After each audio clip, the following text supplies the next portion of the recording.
Hello friends, welcome back to my channel. দেখো, আজকের দিনটা একটু অন্যরকম। আজকে ছিল স্কুলে অ্যাক্টিভিটিস ডে। তো অ্যাক্টিভিটিতে বাচ্চারা কী করেছে সেগুলো তোমাদের সাথে শেয়ার করব। আজকে আমরা অ্যাক্টিভিটিতে যে টপিকটা ছিল সেটা হচ্ছে বন মহোৎসব, যেটা জুলাইয়ের 1 জুলাই থেকে 7 জুলাই অবধি আমরা সেলিব্রেট করে থাকি। তো সেখানে প্রত্যেকটি বাচ্চাকে আমরা টপিকটা দিয়ে দিয়েছিলাম এবং ওদের বলেছিলাম যে তোমাদের যে মতন করে তোমরা নিজেদের ক্রিয়েটিভিটি ক্রিয়েট করে তোমরা সেটা প্রেজেন্ট করো। তো প্রত্যেকটি বাচ্চাই খুব সুন্দর নিজেদের যে ট্যালেন্ট, নিজেদের যে আর্ট, সেগুলোকে সব তুলে ধরেছিল। আর সত্যি সবার মধ্যে ডিফারেন্ট একটা কোয়ালিটিস আছে।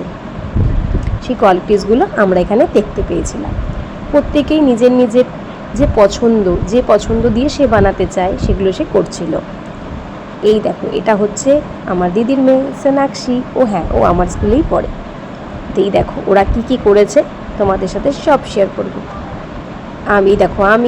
আমি ছিলাম ক্লাসে ওদের অ্যাক্টিভিটি যখন হচ্ছিল। তো এই দেখো ও কী বানাচ্ছে। দেখো, ও বাড়ি থেকে কিছু বানিয়ে নিয়ে গেছিলো, যেহেতু এটা পেস্টিং ওয়ার্ক ছিল, পেস্টিং অ্যান্ড ড্রয়িং ওয়ার্ক। তো তোমরা তোমাদের বাড়ি থেকে কিছু জিনিস রেডি করে এনো, সেটাকে পেস্ট করতে পারো।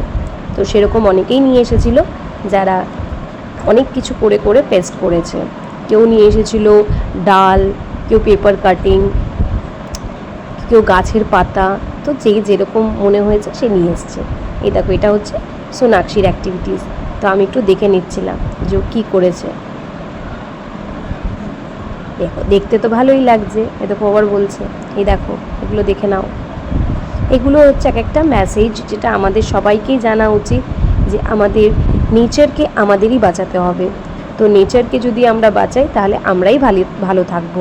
এই যে এইবার যেরকম সামার টাইমে আমরা এত হট, এত কষ্ট আমরা ফিল করেছি, সেটা কিন্তু আমরা পাবো না যদি আমরা নেচারের খেয়াল রাখি।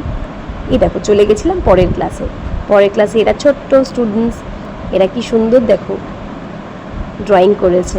তো এগুলো দেখেও আমার খুব ভালো লাগছিল। এরা পেপার পেস্টিংও করেছে কিছু স্টুডেন্টস।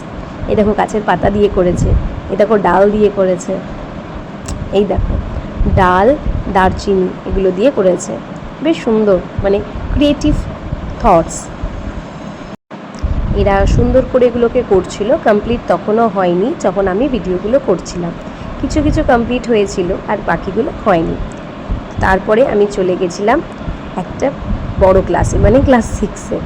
তো 6-এর স্টুডেন্টসরা তো একটু সিনিয়র হয়ে যায়, তো ওদের মধ্যে অনেক বেশি কনসেপ্ট ক্লিয়ার হয়ে যায়। ওরা থিমের ওপরে করার চেষ্টা করে। তো এখানে সবাই একটা থিমের ওপরেই ড্রটা করছিল, করে কালার করছিল। তো দেখতে খুব ভালো লাগছিল। ছোট বাচ্চারা যেরকম বোঝে না যে কি করবে, কিন্তু বড়রা তো ক্লিয়ার হয়ে যায় যে কি করা উচিত। তোরা সেইভাবেই নিজেদের কাজগুলো করে। তো আজকে সারাদিনটা আমাদের এই অ্যাক্টিভিটির মধ্যেই কাটলো। নেক্সট ব্লগে আবার দেখা হবে। টাটা।